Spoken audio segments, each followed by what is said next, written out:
Chapter 2. Identity. I was about 8 years old when my father read Daniel Defoe's book, Robinson Crusoe. And I remember him telling from that story with passion. Written at the beginning of the 18th century, the book is considered a masterpiece, and a lot of times, still today, is quoted and taken as an example for situations and problems we have to deal with in our society. Being alone for a period of time may be of benefit to us, but being lonely is the situation when we get in trouble. Especially in our time, so many people experience this, although they are constantly surrounded by other people.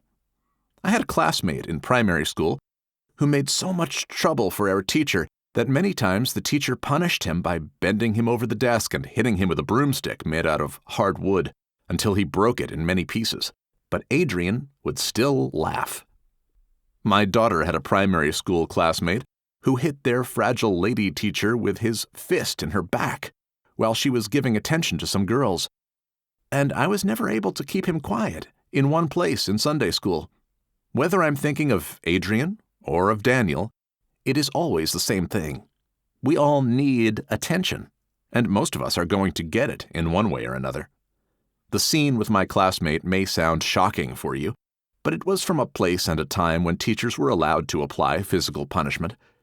Adrian was a unique case, but bad behavior comes out, especially in boys, when they seek attention and don't get it in normal ways. Unconsciously, they provoke their fathers or an authority figure and get attention by ways of punishment. Starting from a very young age, crying, behaving in different unnormal ways, bullying others, abusing all kinds of substances, behaving recklessly or criminally, falling into depression or mental illness, all are, regardless if someone does them consciously, but mostly are unconscious behaviors, a cry out for attention. Somebody said that the first step in getting better is to recognize that you have a problem so that you can get to a doctor who will diagnose and treat you. Although prevention is the better and the smarter way, one needs to know with what or with whom they have to deal with. As humans are dependent, contingent, and derivative creatures, they are bound by their nature to live in a relationship or relationships. The problems started a very long time ago, and they are perpetual. As we took them over from our parents, some of us are able to fix some of them, or we add more, but we all pass them over to our children. If only one generation would be able to stop all the addictions, be willing to sacrifice their so-called happiness and put an end to divorce, stop discrimination and racism, make a sacrifice to do all the right things for their children's sake, and give them a healthy behavioral and moral legacy, the next generation would have a chance of better lives, but most would probably mess it up themselves again. Who are we? Who are you? I am a salesperson. I am a doctor. I am a pastor. I am a heterosexual. I am who I am, determined by my profession, career, race, achievements, success, or failure. 15 years ago, one of my business partners said that nothing makes somebody's car older or more outdated than the new car in their neighbor's driveway. No matter how successful someone is, their status fades away when someone else rubs their titles or their successes in their faces. We are dependent and derivative creatures, and we need to determine who we are. At a young age, 2 of my cousins drowned right in front of my friend Daniel, who painted the cover of this book, and myself. And we tried hard, but failed to save them. On this occasion, and many others, I realized that I have the ability to keep a very clear head in stressful situations, as long as the situation in question doesn't happen because of me. As long as it doesn't fall on my shoulders or is my sole responsibility, I am fine. But I get in trouble as soon as I feel that something is my fault or I am alone in it. I am not supposed to be alone in any life-given situation. I was not created to function this way.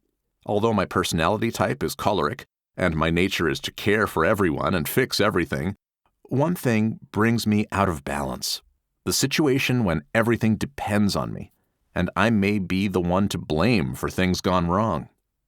Education, training, or experience may help with that, but no one can do it 100%. Constant counseling may deal with some of it and bring someone through up to a certain point through stressful situations, but burnout, depression, and PTSD are often the results when relying solely on yourself. This is just one side of the coin. It is the one where I like the idea of proving my abilities to myself or somebody else. This is the case when I like to be competitive, when I'm looking for confirmation, when I like others to be impressed by me, when I like to be remembered and be significant, and whenever it is all about me, all of these being selfish behaviors. Although these are just natural and common features of the human race, they are present in us because of the fallen nature in our bodies. Regardless of someone's religion, no religion, or belief systems, this behavior has to do with our identity. We need our identity, and we need it to be good. Nothing that humans tried or will ever do is going to fix this, but turning to the right source of identity. Who are you? I am an adoptive son of God, adopted by Him not because of anything I did, but because of the sacrifice of His Son Jesus. God did everything that was necessary. He has put His Spirit in me, and I choose every day and every moment of my life to let Him live in me. Because I walk by the Spirit, my identity is Son of God. Religious or not, identity based on someone's personal performances is characterized by a lonely life, to say the least. There is always room for improvement, and you will never be done with it. It will never be enough. Such a life is merely a struggle for achievement of a better identity. It is a lifelong fight, a chase of a fata morgana you will never catch. The identity of a son or a daughter of God is a totally different thing. Apart from the fact that it is not based on human performances, achieving that identity is not in the future. It is obtainable right away. It is available, and it's a gift. Nothing to pay, but free to be taken. What are the benefits, and how does it work? How do you know that it works, and can you prove it? Identity is important, and is part of our being, because this is the way we were created. God created man in His own image, and he is his identity. Because God is spirit, this does not mean that man looks physically like God, but rather that man was created in a way of being attached to his Creator and dependent on Him. God is love. Love is not a thing except if it's expressed in a relationship. Love is the reason why God created man, and he is not supposed to live apart from God's love and apart from this relationship. It is of the utmost importance that we understand and accept that we have been created for this relationship of contingency, derivation, and total dependence on God. This was His original plan, and He has not changed it. It was always, still is, and it will always be the same. Today, God wants us, as much as He did back then, to live our lives in total union with Him. Everything in us, around us, and everywhere else has failed. And it still fails its purpose and meaning if we are not in this relationship, not anchored, not embedded, and not fully and totally one with God our Creator. Jesus came to take us back to the Garden of Eden, to put us back into the relationship with God as we were and are supposed to be. How does it work?